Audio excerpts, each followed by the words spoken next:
الله نوروز چې په هر ځای کې مشکل دی دا ورته حل لارې جوړوي. دا زما تعریف دی. یو وخت کې په نړۍ کې آنلاین دعوتګران نو زه اسلامي دعوت مې کو. چې کله افغانستان ته رالم دلته دعوتګران نو اسلامي دعوت مې شروع کو. افغانستان کې غربت عظیم کچه باندې و ځکه چې جنګونه و خیر بنسټ هم جوړ کو. دعوتي نهاد هم جوړ کو. اوس افغانستان ته او اسلامي نړۍ ته ټیکنالوژي ضرورت دی او رحمت الله نوروز به ټیکنالوژي کې کار کوي. اوس مې ټیکنالوژي کې 4 پلیټفارمونه مختلف جوړ کړي دي او ډیر زیات کار هم پې کړی او ډیر غټ انویسټمنټ کړی په $1,000,000 انویسټمنټ پې شوی. 15 کال وروسته ریب چیرته ګورې؟ 15 کال وروسته ریب هغه ځای ګورم چې فیسبوک به دا خبره زما ولیکي. فیسبوک به په ریب کې اعلانات کوي چې خلک فیسبوک استفاده کوي.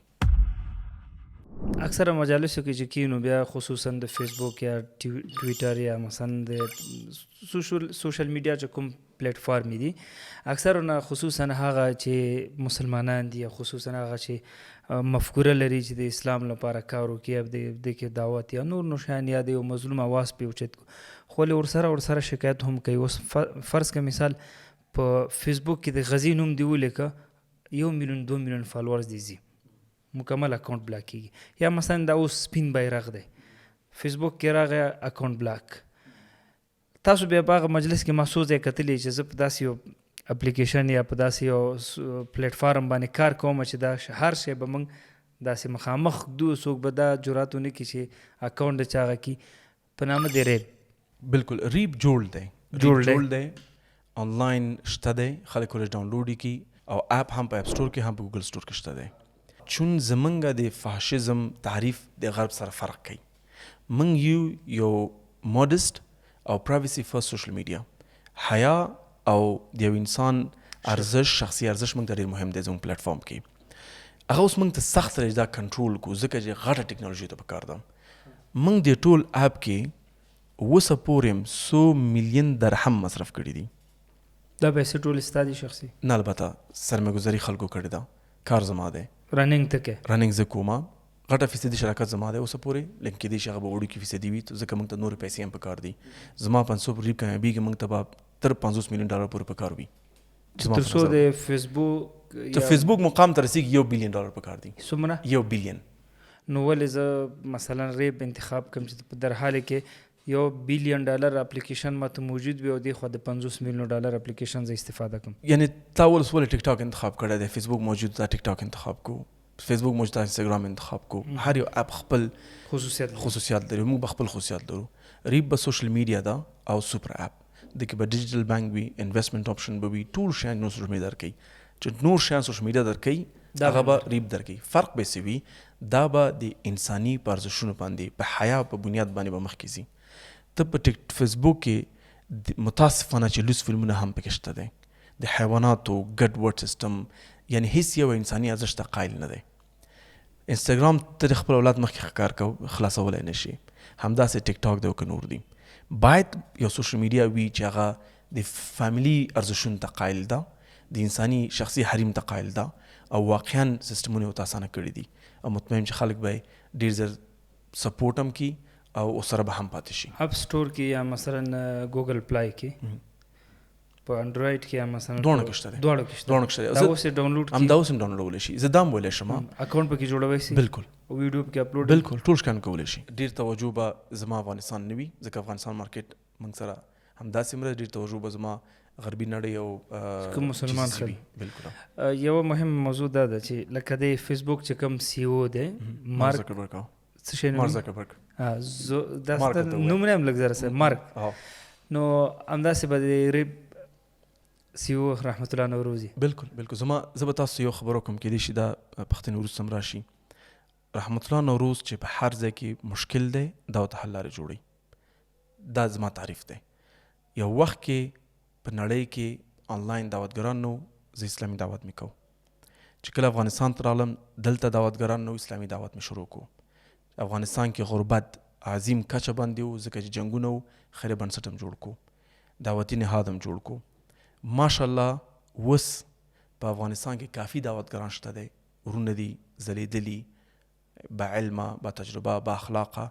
اوس افغانستان ته او اسلامي نړۍ ته ټیکنالوژي ضرورت دی او رحمت الله نوروز به اوس ټیکنالوژي کې کار کوي. په افغانستان کې صحیح د مکتب سیستم نو، یو دنم شروع کړی دی ان شاء الله چې کوم لیول ته زه غواړم ورسیږي وبرسیږي ځکه افغانستان د سلو وخت لګي. اوس مې ټیکنالوژي کې 4 پلیټفارمونه مختلف جوړ کړي دي او ډیر زیات کارم پې کړی او ډیر غټ انویسټمنټ کړی په $1,000,000 انویسټمنټ پې شوی دی. لیکن انجینران په شی به کوم د ریب کې 25 انجینران کار کوي په دوبۍ کې خارجان دي ټول خارجان دي. نو په هغه باندې څنګه کنټرول لري چې ستاسو د ډاټا به نور خلکو سره شریک کړي؟ کنټرول لرو هغه مشکل نه دی. موږ چې ټوټل یولن ټیکنالوژي کوم کمپنی دوبۍ کې دا 100 پلیټفارمونه لري. یو کاروا دی چې هغه یو پلیټفارم دی په داخل د دوبۍ کې او اماراتو کې د موټرانو لپاره ډیر زر افغانستان ته هم راوړم. بل کلاس دی. کلاس یو تعلیمي سیستمونو منیجمنت دی. قرآن کور کولای شي چې مکمل خپل اداره د کلاس نه مخکې ویسي که هغه د صنفونو منیجمنت دی که استادانو حاضري ده که شاګردانو حاضري ده هم دې اپ لري که هغوی فیس ټولول دي مکمل هر څه کلاس ته به تشریح کوم ورته ډېر مؤثره ډېر مؤثره دی. جوړ کړم دی کار هم کړ ځکه موږ ته خپله په کار و همدا اوس پوهنتون نه منتظر دي چې موږ ورته ورکو. زه دې هفته کې مصروفه شوم که نه دې هفته کې مې خلته وړاندې کوو. بل موږ سره چې د کور اپ دی چې هغه موږ جوړ کړی دی او بل ریپ دی. نو دا ټول غټ کارونه وو. جالبه څه چې ما خپل فامیل ته وویلې مل دا کارونه زه غواړم لاس سره وړم دلته 3 کاله وخت پکار دی که ته مې صبر کوی شي زه دا 1.5 کال کې پوره کوی شم خو 3 ساعته کار کوم. نو هغوی ته الله اجر ورکړي. واده د صبر کړی خو دونه صبر هم ډېر نه کړو خو بیا هم صبر وکړو ماشاءالله. نه الله تجربه کې واقعا امید کا په نه لګو په دې موضوع کې ډېر دعاګانې نه کوي خوشحاله هم تینا ځکه باید دعا وکړم. نو الحمدلله موږ په 1.5 کال کې هغه کارونه چې 3 کالو وخت نه موږ په 1.5 کال کې لاس راوړي دي. یو بل کمپنی و د ریب غونډې په دوبۍ کې ما ولیدله هغوی $15 ملیون مصرف کړي وو او په 4 کالو کې اپلیکیشن جوړ کړی وو. چې کله تاسو فیسبوک ګورئ او ریب ګورئ ټیک ټاک ګوري ټیک ټاک $242 بلین ارزښت لري. 52,000 کارمندان لري ټیک ټاک او زه 25 لرم او زه بلین څه کې خو چې 10 میلیون بجټ هم نه لرم. نو باید هلته مقام ته رسېدو ته موږ صبر وکړو کار وکړو. نن قریب ناکامه هم شي زه ما خپل انشاءالله ناکامېږي درته نه یم که ناکامه هم شي دا به دې دلیل نه چا کوشش نه کړی دا به دې دلیل چې خلکو ته سپورټ کړی. متوجه شئ ما سبا څوک وایي چې ولې موږ سوشل میډیا نه چې هغه د فامیلو انساني ارزښتونو ته قایله ده دلیل خپل د زړه بړاس پکې مسلمان وباسلی نه شي. یعنی هر کس د مظلوم آواز دلته جګولی شي که هغه کې مسلمان دی که هغه بنګالی دی که هغه معماري دی که هغه وینزویلن دی که هغه سویډنیز دی هر سړی ما ورته وویل دا د فامیلي ارزښتونه انساني ارزښتونه او د یو انسان شخصي حریم ساتل موږ ریب تعریف کوو. آیا د ریب د لارې خو به تمام پیسې ګټلی شي؟ بدون د شک موږ باید اکنامیک انجن ولرو چې د سیستم مخکې لاړ ځکه هغه ډېر غټ مصرف دی. 15 کاله وروسته ریب چیرته ګوري؟ 15 کاله وروسته ریب هغه ځای ګورم چې فیسبوک به دا خبره زما ولیکئ. فیسبوک به په ریب کې اعلانات کوي چې خلک فیسبوک استفاده کوي. انشاءالله تک پوره کوم الله دې وکړي انشاءالله چې مسلمانه نړۍ کې بیا په افغانستان خصوصا رحمت الله یعنی زما هدف دا دی که دا کارونه په نور نړۍ کې شوي وای کېدای شي هغوی خلکو میډیا کې ظاهر کړی خو موږ ته د ټیکنالوژي په ارزښت پورې موږ نه پوه شي.